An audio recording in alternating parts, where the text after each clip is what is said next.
Hello. Thank you for watching this video.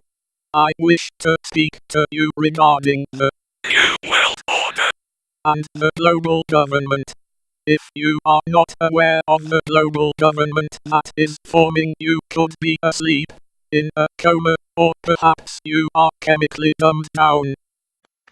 Sustainable development has become the popularized expression for Agenda 21. Agenda 21 is the 1992 United Nations Rio Declaration on the Environment and Development. It is the agenda for the 21st century you're living in today.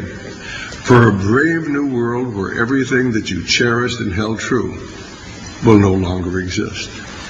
Agenda 21 defines itself as the comprehensive plan of action to be taken globally, nationally, and locally by organizations of the United Nations systems. It also elevates nature above man. And it contains something called the precautionary principle, where basically you're guilty until you're proven innocent. Sustainable development is the philosophy designed to bring human beings across the globe under the full control of a narrow human elite.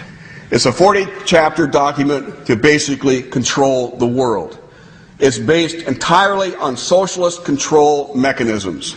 Sustainable developers have designed a global movement coordinated through a global to local action plan to create world government in accordance with certain objectives.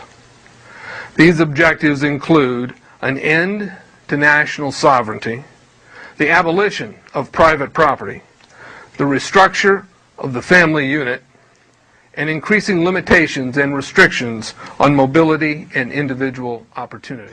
The Club of Rome is a global think tank that raised public attention in 1972 with a report titled The Limits to Growth. The publication sold 12 million copies in more than 30 translations, making it the best-selling environmental book in world history. The title of the publication sums up the globalist philosophy most accurately. The global elite seek to limit your growth in the name of environmental sustainability. And herein lies the dilemma that we all face. Let me illustrate. Improved public health has caused the world's infant mortality rate to decline by 60% over the last 40 years. In the same period, the world's average life expectancy has increased from 46 years in 1950s to 63 years today. Did you once work on an oil rig in the Gulf? They limited your growth.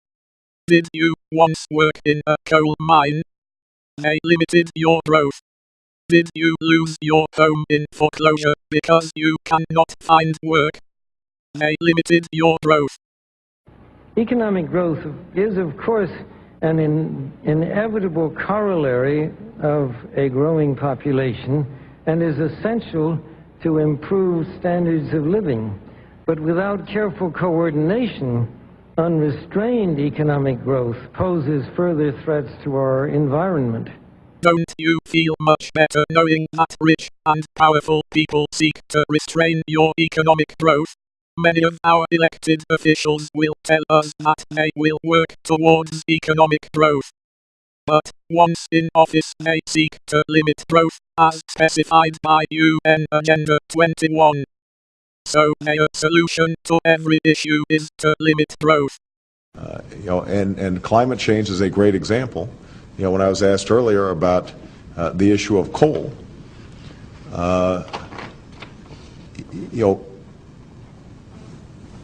under my plan of a cap and trade system, electricity rates would necessarily skyrocket. Skyrocketing energy rates are necessary in order to limit your growth. It is highly recommended that you elect leaders who hold the philosophy that your growth is good and should not be limited. Perhaps you appreciate your growth being limited. You are not alone. Countless organizations, institutes, networks, agencies, committees, groups, councils, and corporations as well as governments and individuals are all working tirelessly to limit your growth. Now, the world today has 6.8 billion people. That's headed up to about 9 billion. Now, if we do a really great job on new vaccines, health care, reproductive health services, we could lower that by perhaps 10 or 15%. Soft Kill Bill just stated that vaccines, health care, and reproductive health services will be used to limit your growth. The health care reform bill that was passed and is now being implemented was enacted to limit your growth. I'm Chaikin. I'm a historian and the history editor for Executive Intelligence Review. President Obama has put in place a reform apparatus reviving the euthanasia of Hitler Germany in 1939 that began the genocide there. The apparatus here is to deny medical care to elderly, chronically ill and poor people, and thus save, as the president says, $2 to $3 trillion by taking lives considered not worthy to be lived, as the Nazi doctors said. Action T4 was the euthanasia program used by Nazi Germany officially spanning October 1939 until August 1941, during which tens of thousands of people were murdered by their own doctor. They limited their growth. I'm not the only one who testified either. Another nurse testified in Washington about her experience too. All right, what was Barack Obama? Here you're telling this heart-wrenching story about the little baby that survived this abortion. And again, this is the Born Alive Infant Protection Act. In other words, if it's a botched abortion, the baby doesn't die as, quote, planned, that the baby would then be entitled to, as a person, to get medical care, etc. When you told the story about cradling and rocking this baby for 45 minutes in the soiled utility room, what was Barack Obama's reaction? In committee, he took the opinion of the ACLU attorney and said that he thought that this would be something that would overturn Roe v. Wade, and he opposed it in committee. And then he took a leadership role opposing this to go on and be the sole senator to speak against this bill on the Senate floor, not once, but 2 years in a row. And he brags on his website now that he strategized with Planned Parenthood to defeat this bill. Yeah. Now, he was the sole senator now to speak out when this bill was finally presented to the Illinois State Senate. What he said was this would forbid abortions to take place if these babies were protected. Many people falsely believe that global government is a conspiracy theory, when in fact it is a conspiracy of philosophy. A philosophy of depopulation and of limits to growth.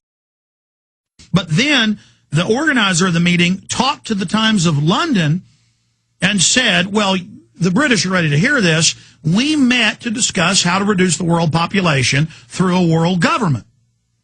Here's the Times of London. This is as big as the New York Times worldwide. This is one of the biggest newspapers. It's in the top 3 worldwide.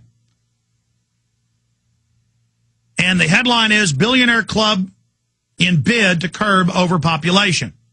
America's richest people met to discuss ways of tackling a disastrous environmental, social, and industrial threat. See, they're the heroes. They're the saviors of the world. This is how they phrase it. This is how they pose it. Dr. Ezekiel Emanuel and other avowed cost cutters on this panel also lead a propaganda movement for euthanasia headquartered at the Hastings Center, of which Dr. Emanuel is a fellow. They shape public opinion and the medical profession to accept a death culture such as the Washington state law passed in November to let physicians help kill patients whose medical care is now rapidly being withdrawn in the universal health disaster. Dr. Emanuel's movement for bioethics and euthanasia and this council's purpose directly continue the eugenics movement that organized Hitler's killing of patients and then other costly and supposedly unworthy people. Bodies of people meet at the international level on a regular basis and discuss governing you at the local level. Their conclusion is to limit your growth. Let me assure you that absolutely nothing that I'm going to tell you is exaggerated, is interpolated, or is imagined. Everything I'm going to tell you is documented.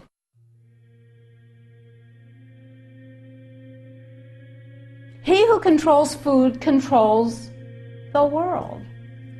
Well, they said in 1962, we're going to work toward total global implementation of Codex Alimentarius on December 31st, 2009. They were sort of guidelines. Now, Codex Alimentarius Commission is administered by the World Health Organization, WHO, and the FAO, the Food and Agriculture Organization. They fund Codex and they run it at the request of the UN. So they're mommy and daddy to Codex Alimentarius. Of course, both cola companies can take heart that they are not utterly useless. Farmers in northern Lucknow use them as pesticides, and it's cost advantageous too. For while pesticides cost about $20 to $30, spraying their fields with colas cost only about $6 to $8. पहले तो हम लोग दवा का इस्तेमाल करते थे, दवा महंगी बैठ रही है, तो कुछ लोग बताए कि इसे देखो कीटनाशक इसमें होता है, तो हम लोग इसका इस्तेमाल करने लगे, तो इससे फायदा है. A study released by the Center for Science and Environment found a pesticide residue of 11.85 parts per billion in 57 samples of cola drinks, about 24 times higher than limits agreed to. And while both Pepsi and Coke profess innocence, considering that this is the second damnation in 3 years, not many are buying either their protest or their product. In 1994, Codex, with no notice here in this country whatsoever, declared nutrients, put on your intellectual seatbelts, declared nutrients to be toxins. They're poisons.